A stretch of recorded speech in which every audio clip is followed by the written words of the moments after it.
Muito bem. Bom, gente, está todo mundo em pânico? Né? Acho que essa é uma pergunta que, claramente, a resposta é sim, mas os motivos que eu gostaria de explorar com vocês aqui vão para uma história que aconteceu comigo lá em julho de 2002. Eu estava em Guaratuba, né, aqui no litoral do Paraná, estava com alguns amigos, e era a Festa do Divino. Quem conhece a Festa do Divino é famosa, e daí, passando na frente de uma casa, uma das amigas que estava com a gente vira e fala: essa aqui era a casa das bruxas, é aqui que elas matavam as crianças e enterravam no quintal de casa. Aquilo ficou na minha cabeça. Eu não lembrava dos detalhes da história, porque eu era muito pequeno. Eu nasci em 83, mas eu lembro muito de 1992 e as crianças desaparecidas. Eu lembro especialmente de estar esperando a minha tia me buscar para ir para o colégio, onde ela trabalhava e eu estudava, e olhava bastante o cartaz do menino Guilherme Tiburtius, aquele primeiro que vocês estão vendo, né, aqui na apresentação.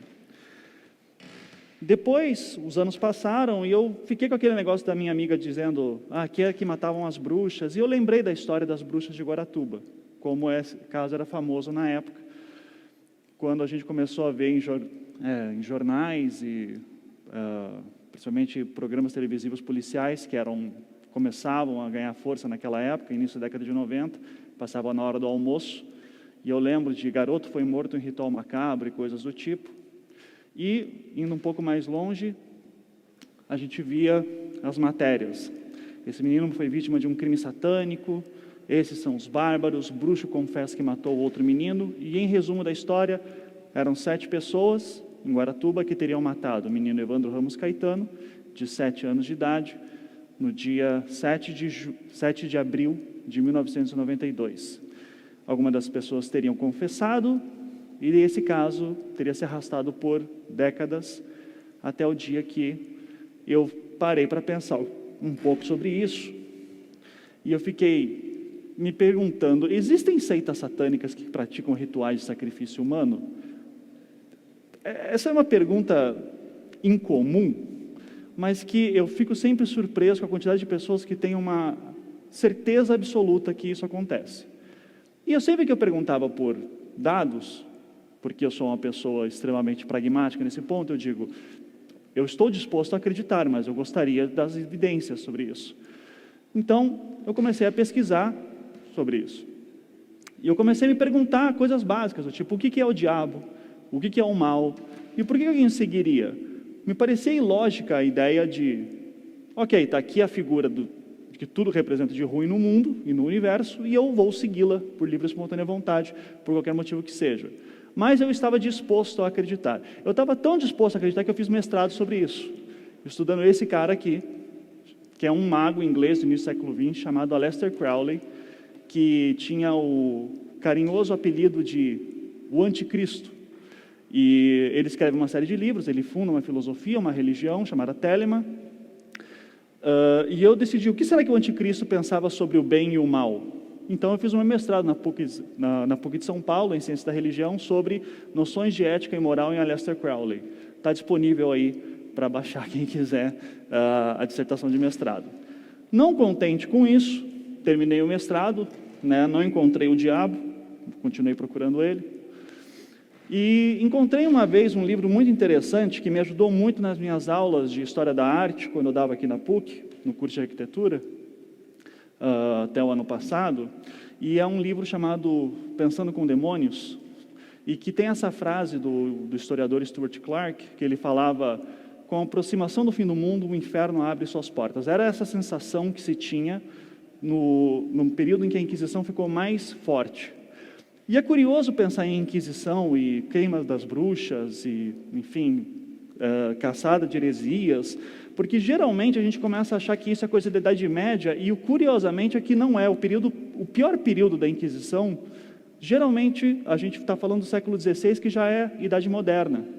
Então, na transição da Idade Média para a Idade Moderna, é que acontecem os piores crimes, exatamente, os piores crimes contra a humanidade, nesse sentido, correndo atrás de bruxas e diabo, com o objetivo de limpar o mundo das suas impurezas e com muito medo do que essa coisa chamada ciência está trazendo, racionalidade trazendo, coisas que vieram lá do Renascimento.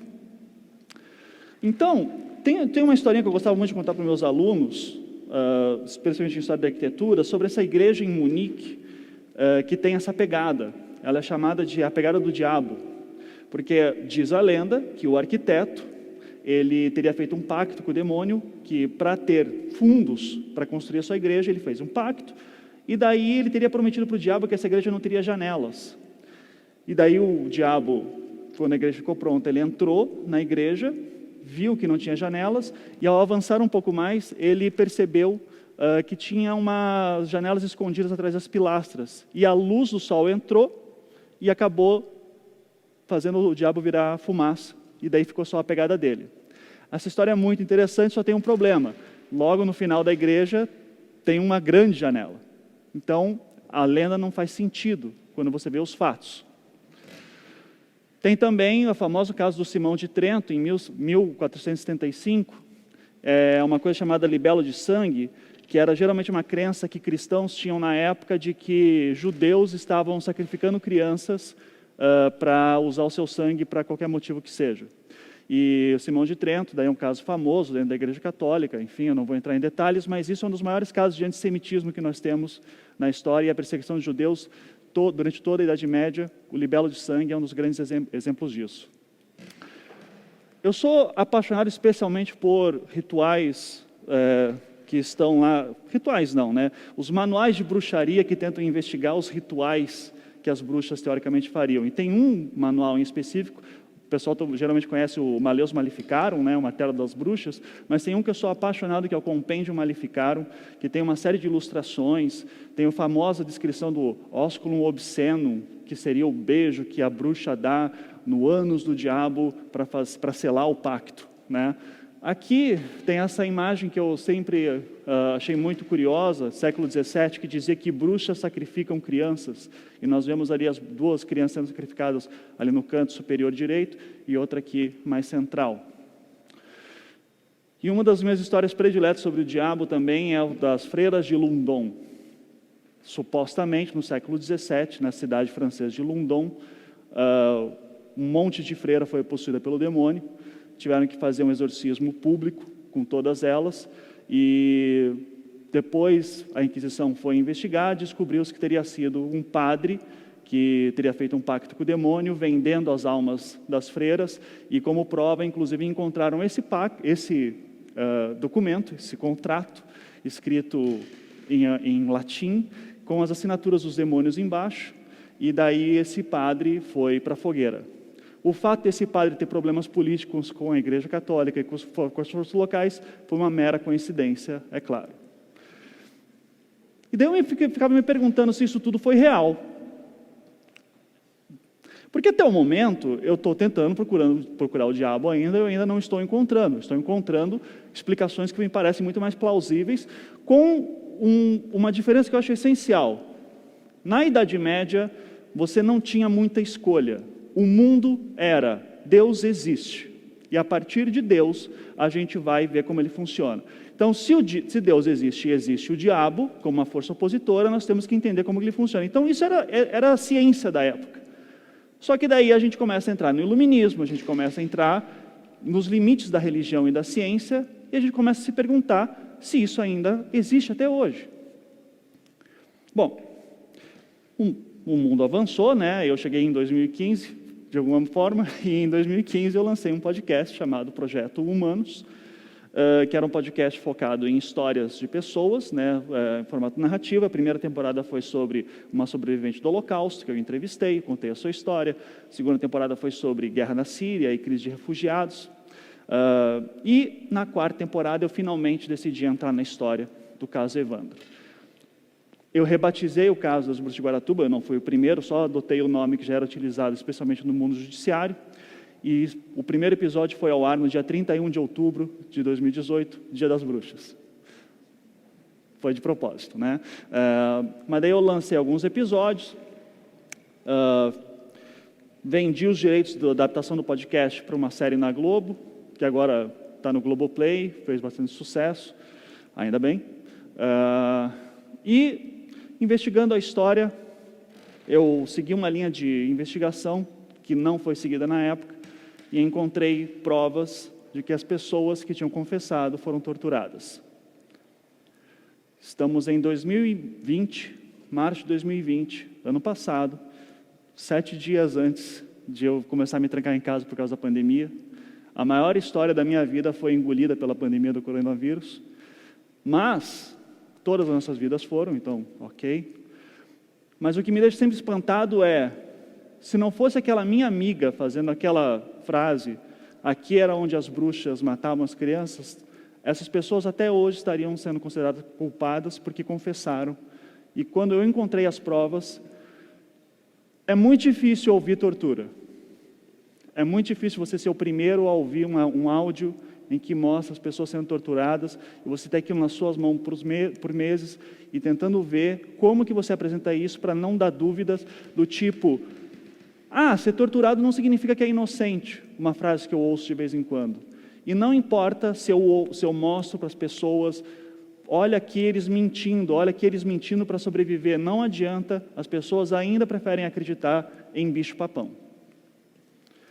E daí eu me perguntei se isso já aconteceu em mais algum lugar, e daí eu lembrei de uma série de documentários que eu vi alguns anos atrás, muito antes do caso Evandro, de eu fazer o caso Evandro, que é o famoso caso do West Memphis 3, que é uma trilogia de documentários chamada Paradise Lost, que esses 3 garotos foram acusados de matar crianças na cidade de West Memphis. As crianças foram encontradas amarradas, nuas, e esses meninos, eles eram metaleiros, eles usavam preto, cabelo comprido, gostavam de metal, e daí então eles eram esquisitos, logo eles eram satanistas, logo eles mataram essas crianças por conta disso. Parece um absurdo, mas o caso é basicamente isso. Teve que ter uma grande mobilização nos Estados Unidos de uma série de artistas para essas crianças, hoje adultos, esses jovens, poderem ter algum senso de justiça acontecendo finalmente. Isso virou os documentários Paradise Lost, tem um livro chamado The Devil's Knot, O Nó do Diabo. E daí uma pergunta que eu acho justa é a gente fazer, como que a gente acredita nisso em pleno século XX? Como que é possível acreditar que é mais fácil ter uma seita satânica matando crianças do que um serial killer, um assassino, que ficou maluco na hora? Por que a gente prefere acreditar na seita satânica? Daí eu descobri que tinha gente estudando isso já fazia muito tempo, especialmente no início da década de 90, especialmente um sociólogo americano já aposentado, chamado Jeffrey Victor. E ele tem esse livro chamado Satanic Panic. Diz ele que foi o cara que cunhou o termo pânico satânico, que eu não conhecia. Existe uma disputa para ver quem que exatamente criou esse termo, mas a ideia é mais ou menos a seguinte, ele se enquadra dentro de uma categoria de estudar na sociologia chamada de pânicos morais. E o pânico satânico é a ideia de que existem poderosos que adoram o diabo, e eles estão na polícia, estão na política, eles estão entre nós, tem agentes do diabo espalhados por aqui escondidos, e eles se organizam em algum lugar e começam a matar crianças, abusar de crianças, mulheres, etc, etc. E eles bebem o sangue dessas pessoas. Daí eu descobri que tinha o FBI investigando isso por um bom tempo. Esse é um relatório feito por um cara chamado Kenneth Lanning, curiosamente de 1992 também. E o Lanning, ele é um cara que investigou durante a vida inteira casos de abusos sexuais contra crianças. E ele começou a se espantar, como na década de 80, ele começou a receber muita denúncia de que em certa cidade teria um grupo de crianças sendo abusadas sexualmente na creche, na escola, ou qualquer coisa assim, por adoradores do diabo. E daí ele falava que se espantava com onde deveria haver provas disso, não tinha. E eram centenas de casos acontecendo. Ele percebeu uma epidemia satânica acontecendo nos Estados Unidos. O Jeffrey Victor, o cara que eu citei antes para vocês, ele catalogou assim cerca de dezenas de casos, só indo para bibliotecas e lendo jornais da época e vendo o que estava sendo dito sobre supostos satanistas abusando e matando pessoas.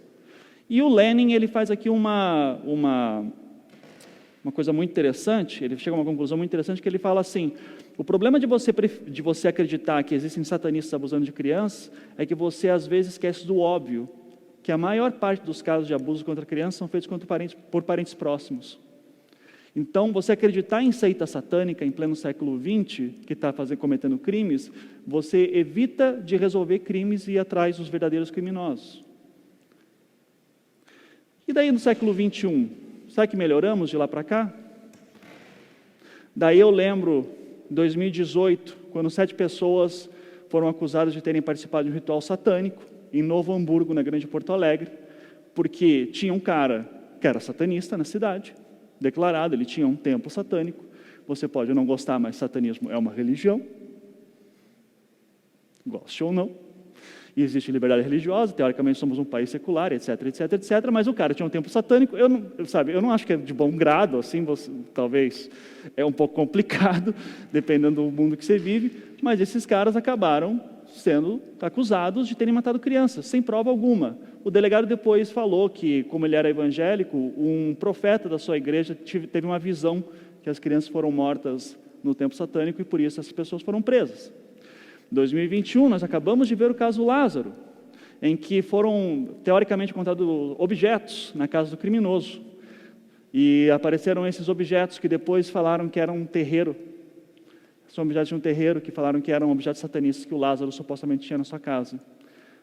É curioso como as religiões de matriz africana daí acabam sendo associadas com o satanismo nesse caso. Coisa que não tem nada a ver uma coisa com a outra. E é muito significativo como, no caso Evandro, tudo acontece porque alguns membros eram seguidores de Umbanda.